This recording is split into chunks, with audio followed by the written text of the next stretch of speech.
My wife texted from Vegas, just married my coworker, you're pathetic, BTW. I replied, cool. Then I blocked her cards and changed the house locks. Next morning, police were at my door.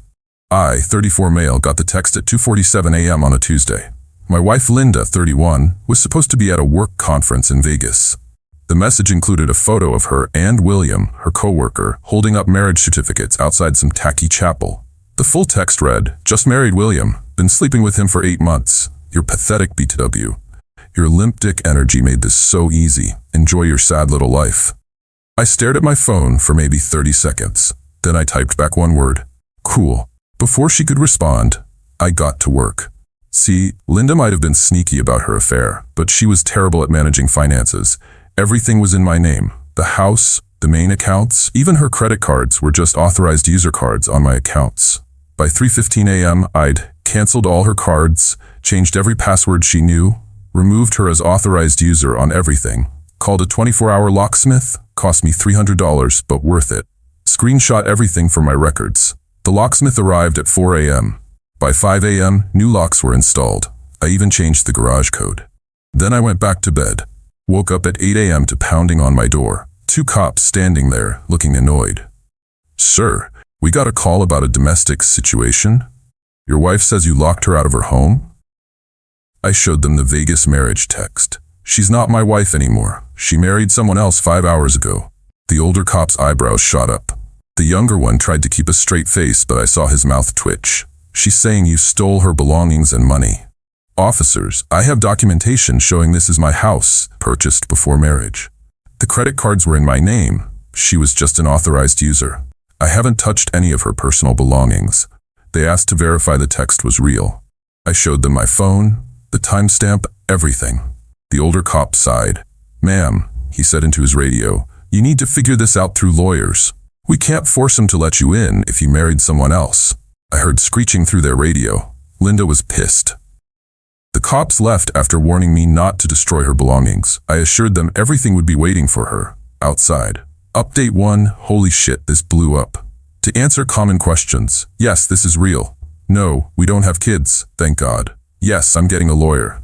So Linda showed up that afternoon with William, her mom Barbara, and her sister Susan.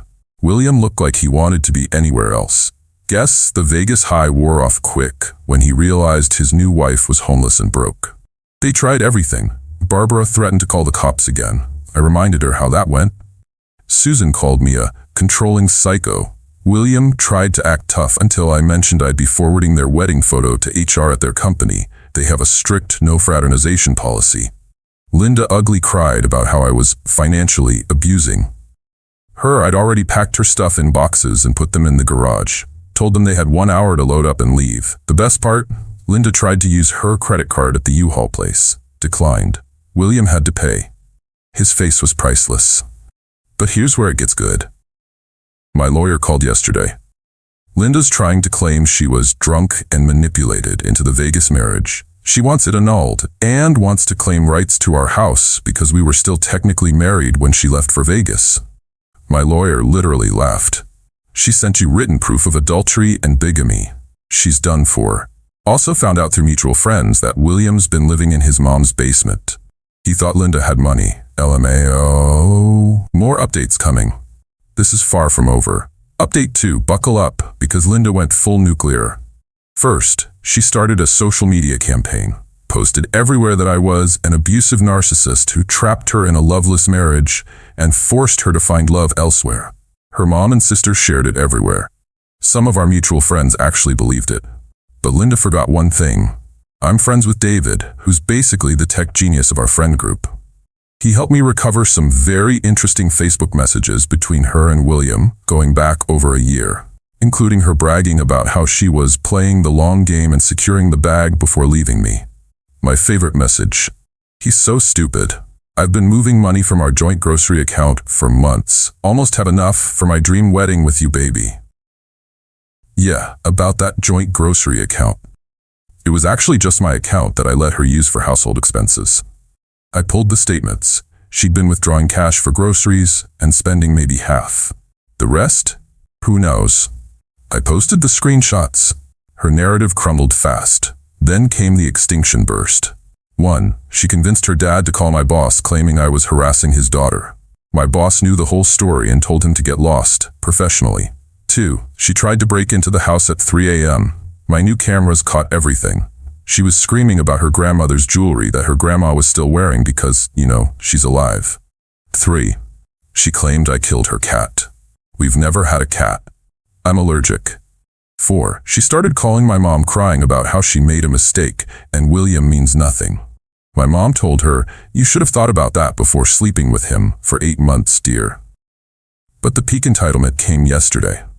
I get a call from William's mom, Sarah. This woman had the audacity to demand I be a man and take Linda back because William can't afford a wife and made a mistake and young men do stupid things. I asked if she was seriously asking me to take back a woman who cheated on me so her son wouldn't have to deal with consequences. Well, when you put it like that, you sound selfish. Marriage is about forgiveness. I hung up. Last night, Linda sent one final text from a friend's phone. "You ruined my life. I hope you're happy." I replied, "I am actually. Thanks for asking." Then I blocked that number too. Tomorrow's the first divorce hearing. My lawyer says it'll be quick since she committed bigamy, can't wait. Final update. The divorce hearing was chef's kiss. Linda showed up in a white dress to divorce court, where she was being divorced for marrying another man. The judge's face was incredible. Her lawyer tried to argue that the Vegas marriage didn't count because she was emotionally distressed and under duress from William. The judge asked what duress meant in this context.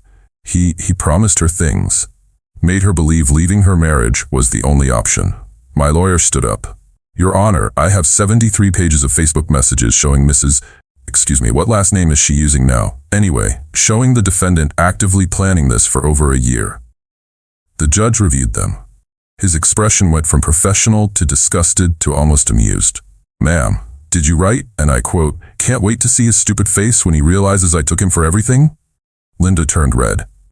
That was taken out of context. What context makes that better? Silence. The divorce was granted. She got her personal belongings, her car that she's still making payments on, absolutely nothing else.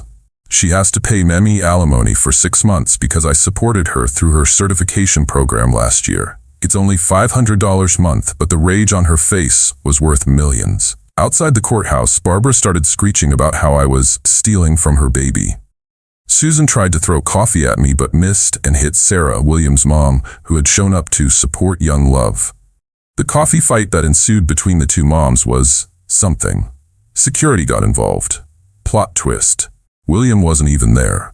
According to Sarah's screeching, he'd already moved on with a 22-year-old bartender he met at his wedding reception, aka the casino bar. Linda broke down sobbing. Not pretty tears, full ugly crying, snot and everything. She kept wailing, "This isn't how it was supposed to go." Her sister tried to comfort her. "It's okay, sweetie. You can stay with me." "I can't. Your apartment smells like cats and sadness." Even Susan looked done after that. Last I heard through the grapevine, Linda's living with her parents, William's engaged to the bartender. Their company fired both of them for the fraternization thing.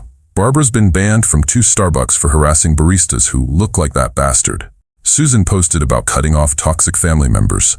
Sarah is suing Linda for emotional damages to her son. As for me, I'm doing great. Sold the house for way over asking. Market's insane are in. Moving to a nice condo downtown. Started seeing Jennifer from my gym. She thinks the whole story is hilarious and brings me coffee with "not William" written on the cup. My lawyer framed the Vegas marriage certificate. It hangs in his office as the easiest case ever. To everyone asking if I regret being petty, nah. She played stupid games and won stupid prizes. The only thing I regret is not seeing the red flags sooner. Like when she said her ex was crazy for changing his Netflix password after she cheated. Should have known. Thanks for following this wild ride. I'm gonna go live my best life now. P.S. Linda, if you're reading this, and I know you are because you're obsessed with Reddit, William's mom called you a gold-digging succubus at her book club. Just thought you should know. Cool? Cool. Edit. Since some of you are asking, yes, this is 100% legal where I live. No, I didn't break any laws. Removing an authorized user from my accounts isn't theft. Locking my house isn't illegal. Die mad about it. Edit 2. Stop DMing me asking if Jennifer is single. She's not. We're very happy. Also stop asking for Linda's social media. Let's not go there. Edit 3. William's bartender fiancé dumped him after finding out he was married. My lawyer sent me the annulment papers Linda filed. Under reasons she wrote, temporary insanity. The jokes write themselves.